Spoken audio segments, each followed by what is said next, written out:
Okay, so get this, right? Imagine a temple, but not just any temple. This one, it exists entirely in your mind. Whoa. Yeah, that's the wild idea behind Nirguna Manasa Puja. It's this unique form of mental worship in the Hindu tradition. Okay, I'm intrigued. And today we are diving deep, deep, deep into this whole concept.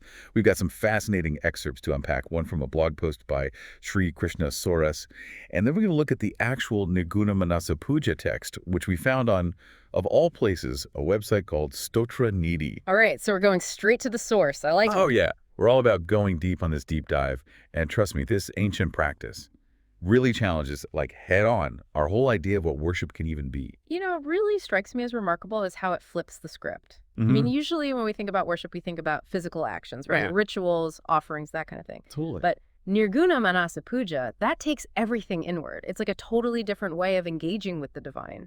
It really is. It's like we're swapping out incense and flowers for like pure thought and intention. Yes. And then on top of that, there's this whole Nirguna part, Yeah. which is, well, Yeah, the Nirguna piece is key. It adds a whole other layer, doesn't it? it really does. Because Nirguna, at its core, it's referring to the divine, but without attributes. Okay. It's beyond form, beyond even our normal ways of understanding or defining something. It's recognizing there's something much, much bigger than us, vast, limitless, Wow. which makes the idea of doing puja, of having a ritual for it, even more fascinating to me. Right. Because how do you even begin to think about a ritual for something that by its very nature goes beyond all concepts? Exactly. And that's what I love about that Stotra Nidhi text. It jumps right into that apparent paradox. Like the first thing it does is hit you with this question. Oh, really? Yeah. It asks, how can there even be a ritual for something that's beyond rituals? Wow. So meta. I love how it just puts that challenge right out there in the open. Yeah. It's like, we know, this is some next level thinking. Yeah. But come on, stick with us. Right. Let's do this. And then it does this really cool thing, right? Where it kind of walks you through like all the steps of what you would normally do in a traditional puja. You know, like offering water, offering a seat to someone, Yeah. like even offering incense. But then for each of these things, it gives you this like mind-blowing mental equivalent. It's almost like it's taking this really, really old language and translating it into this whole new way of thinking. Yeah. Yeah. No, it's beautifully done. It's beautifully done. Like, take the offering of a seat, right? In the physical world, you'd literally be offering a seat to someone. Right. But here, it becomes this act of deep contemplation. Like, instead of offering a physical seat, you're recognizing the self, that pure awareness that's already dwelling within. You're offering a space of reverence, acknowledging that divine presence in your own being. Yeah. Wow. So it's like we're creating this inner sanctum, but instead of statues and offerings and things like that, it's these specific states of mind that we're cultivating. Yes, exactly. And what's even cooler is the text doesn't shy away from like the philosophical depth of all of this, you know? Oh, yeah. Yeah. Like in verse 21, it talks about how the ultimate purification, the most real offering you can make in this puja, is the removal of what's called ajnana. Okay, now ajnana, for those of us who didn't major in Sanskrit, Chuckles. what are we talking about here? What is ajnana? Yeah. So at a basic level, ajnana translates to ignorance. Okay. But, and this is important, it's not just like, oops, I forgot to take out the trash kind of ignorance. Okay, good. Because I was a little worried there for a second. No. We're talking about a much deeper, more fundamental kind of ignorance. The kind of ignorance that's like all these layers of misunderstanding and, you know, those limiting beliefs and preconceived notion that we all carry around. It's all that stuff that clouds our perception, that prevents us from seeing the true nature of reality, the divine reality. So it's like we're clearing out the mental cobwebs, to make room for this more direct experience of that nirguna aspect. Exactly. It's like cleaning the lens of our perception so we can actually connect with something much, much greater. That's powerful. And you know what? That makes me think about another part of the text that really struck me.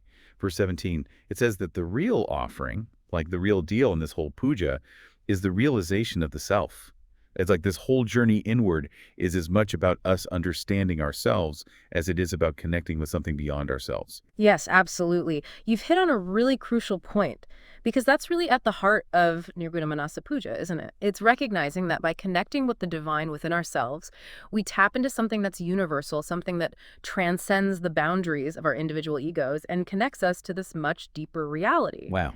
And, this idea isn't unique to Hinduism.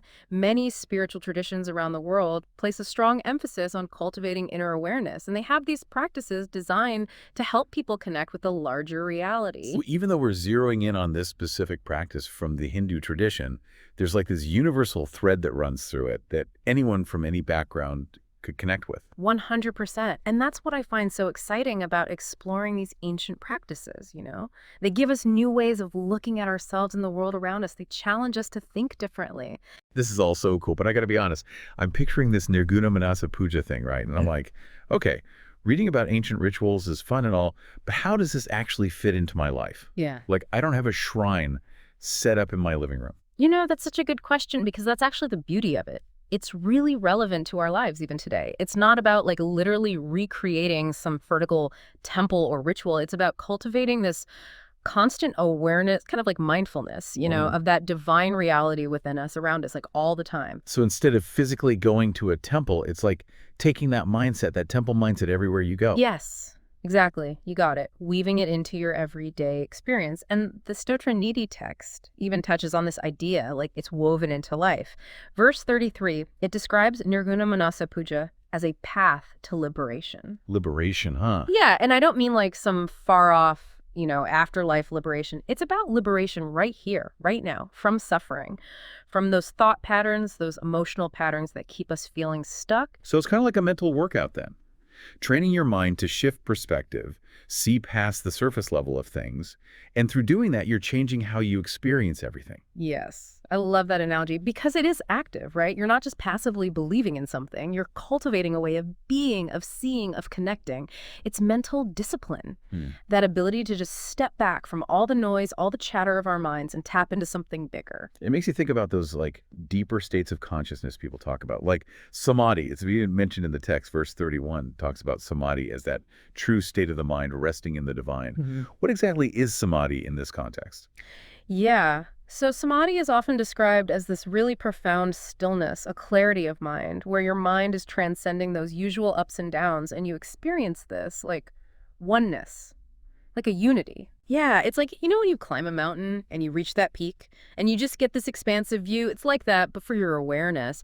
And what's really interesting is the text seems to be suggesting that this practice, this mental practice of Nirguna Manasa Puja, could be a way to get there.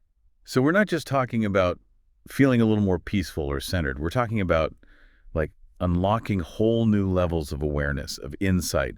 Wow, that's a powerful thought to wrap up on. It seems like Nirguna Manasa Puja is more than just a cool concept. It's like this practical guidebook for inner exploration. Exactly. It reminds us that these ancient traditions hold some really deep insights into how our minds work and how we can transform. And at the end of the day, the coolest discoveries are the ones we make within ourselves.